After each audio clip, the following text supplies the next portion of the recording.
আমাৰ ছোৱালীসকল আমাৰ ভৱিষ্যত। এজনী ছোৱালী শিক্ষিত হলে এটা পৰিয়াল শিক্ষিত হ'ব। তেওঁৰ পৰৱৰ্তী যি প্ৰজন্ম আহিব গোটেইখিনিকে শিক্ষিত কৰিব।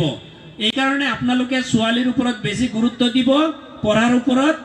ছোৱালী পঢ়া মানে আগবাঢ়ি যাব মানে বাল্য বিবাহ নাথাকে।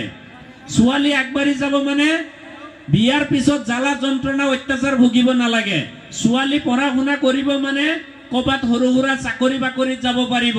চাকৰি বাকৰিত গ'ল মানে তেতিয়া আৰু হাজবেণ্ডে 2 নম্বৰ বিয়া, 3 নম্বৰ বিয়া, 4 নম্বৰ বিয়া সেইবিলাক কথা ভাবিব নোৱাৰে। সেইকাৰণে আমাৰ ছোৱালীসকলক বেছিকৈ গুৰুত্ব দিব। মই বিদ্যালয়খনত আহি দেখা পাইছো আৰম্ভণি গীত গালে, নৃত্য প্ৰদৰ্শন কৰিলে, ছোৱালীসকলৰ পাৰফৰ্মেন্স খুব ভাল।